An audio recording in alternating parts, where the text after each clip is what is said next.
कृष्ण कुमार सेनानी, रानीगंज नगर पंचायत के ward number 3 से वार्ड पार्षद का प्रत्याशी हूँ। चुनाव लड़ने का आपका क्या उद्देश्य है? चुनाव लड़ने का मुख्य उद्देश्य समाज से जुड़ा, शुरू से हम लोग रहे, हमारे परिवार और हमारी पिताजी जो थे पूर्व में मुखिया रह चुके यहाँ के 1972 में, जब ये दोनों पंचायत अभी जो वर्तमान में नगर पंचायत का रूप लिया है, इसमें 2 पंचायत हुआ है, हसनपुर और बरबन्ना, और ये दोनों पंचायत 1972 में एक था। उस समय हमारे पिताजी यहाँ से मुखिया बने।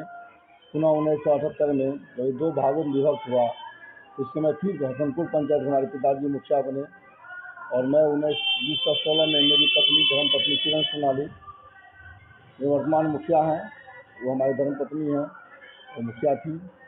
और मैं समाज के हर वर्ग से शुरू से जुड़ा हुआ रहने के कारण समाज में अपना जन जन में सहयोग देते रहा हूँ, और किसी न किसी बहाने रानीगंज के पूरे नगर पंचायत से मैं जुड़ा हुआ हूँ। और समाज सेवा की भावना से ओतप्रोत रहने के कारण बचपन से ही, क्योंकि हमने पिताजी को देखा, फिर मैं मुखिया प्रतिनिधि के रूप में भी विगत 5 साल से काम कर रहा हूँ। इन्हीं भावनाओं के साथ वार्ड नंबर 3 का संपूर्ण विकास कैसे हो, समाज के सबसे निचले तबकों का विकास कैसे हो, के साथ साथ संपूर्ण रानीगंज नगर पंचायत के विकास में हम सहयोग दे सकें, इस उद्देश्य के साथ, इसी भावना के साथ मैं ये चुनाव लड़ रहा हूँ। चलिए, चुनाव में यदि आपको जनता जिताती है तो आपका पहला मुख्य उद्देश्य लक्ष्य क्या रहेगा यहाँ की जनता का? रानीगंज नगर पंचायत के वार्ड नंबर 3 का मेरा सबसे पहला उद्देश्य होगा, यहाँ जो सबसे निचले तबके लोग हैं उन्हें सब प्रधानमंत्री गरीब आवास योजना के तहत उन्हें लाभ दिलवाना। यहाँ जाम की समस्या है, जल निकासी की समस्या है, उस जल निकासी की समस्या को समाप्त कर, और जो मूलभूत समस्या हैं, वृद्धा पेंशन के साथ साथ जो बच्चे हैं जिसका उम्र पूर गया, जो सरकारी योजनाओं का लाभ है उनको घर घर तक पहुंचाना, उनसे कोई नहीं छूटे। अंत्योदय के तहत जो समाज के सबसे निचले व्यक्ति तक है, जो सरकारी योजना का लाभ मिलना चाहिए, सही व्यक्तियों को मिलना चाहिए, वो पहुंचाना मुख्य लक्ष्य है। और उसके सुख दुख में, दर्द में हर समय रात दिन के 24 घंटे उपलब्ध रहूँगा।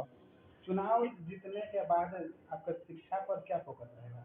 चुनाव जीतने के बाद हमारे इस वार्ड में खास करके एक ही मध्य प्राथमिक विद्यालय है, और मैं चाहूँगा कि हमारे वार्ड में सर्वप्रथम कन्या स्कूल का प्राथमिक विद्यालय हो या मध्य विद्यालय के रूप में उसका स्थापना हो, सरकार से हमारी मांग रहेगी। और दूसरी, रानीगंज नगर पंचायत के जितने भी हैं और हमारे वार्ड सहित, वो ड्रॉप आउट की समस्या काफ़ी रहती है, सरकार की भी इस पर विशेष ध्यान है। बच्चे लोग 7 क्लास के बाद मैट्रिक ड्रॉप करते हैं, फिर मैट्रिक जाते जाते अधिकांश करते हैं, पुनः कॉलेज में जाने के बाद ड्रॉप आउट पहले ले लेते हैं, जाने से पहले ड्रॉप आउट लेते हैं। ड्रॉप आउट नहीं हो और सही में शिक्षा का उसमें जो स्कूल को उपस्थिति दे के प्रसार करना मेरा उद्देश्य है। क्या लगता है आपको आने से बदलाव होगा?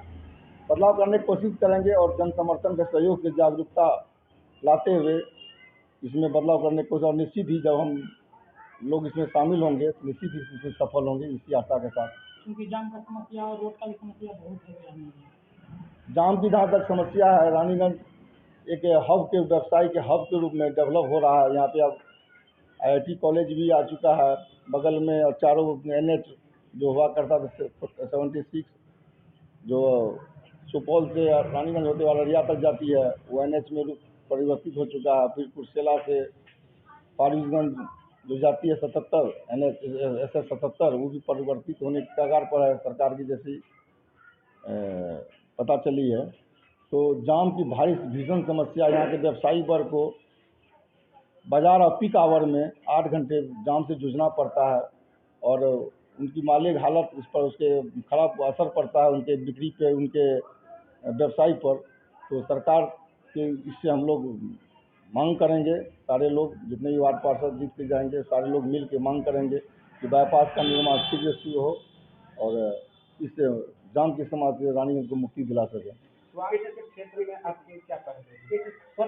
के लिए जो है शिक्षा, स्वास्थ्य और रोजगार की जरूरी होती है।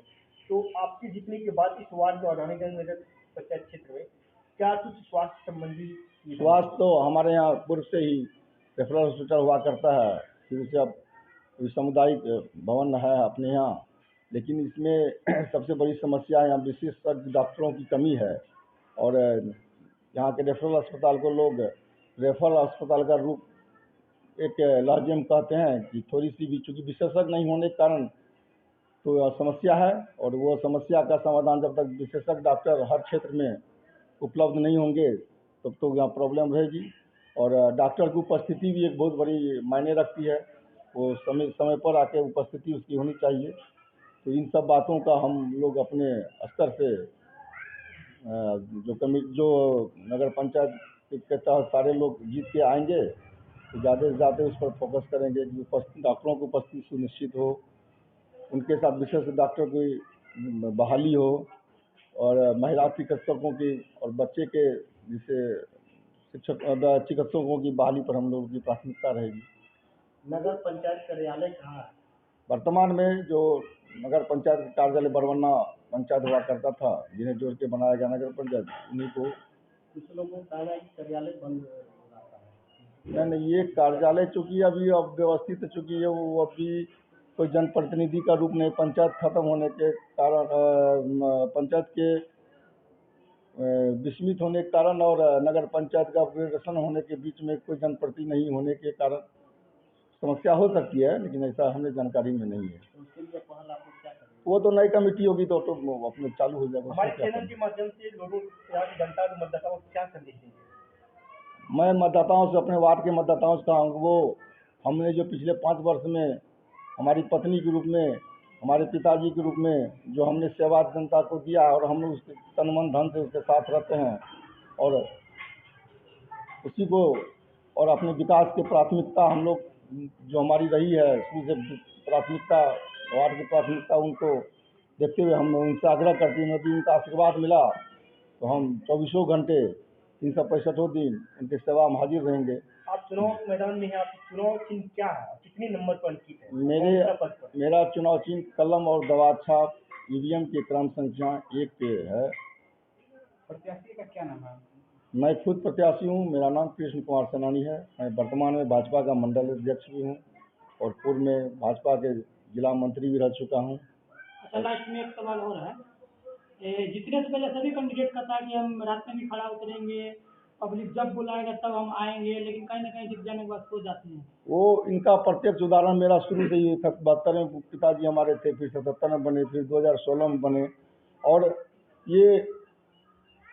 ये तो आम जन ही आपको बता सकते हैं। ये कहा नहीं आप अथनी में हमें कितना फ़र्क है, ये आम जन से आप अच्छी तरह आपको बताएंगे कि मेरे इस कथन में कथनी और करनी में क्या अंतर है और इस पर मैं कितना खरा उतरा हूँ, ये तो आम जन ही आपको बताएंगे। लेकिन मैं पूरा विश्वास दिलाता हूँ कि इस पर खरा उतरूँगा और रहा हूँ, इसमें कहीं कोई संदेह नहीं है कि मैं पूर्व से ही इस भावना के साथ, जन कल्याण के साथ मैं अपने समाज सेवा में लगा रहता हूँ।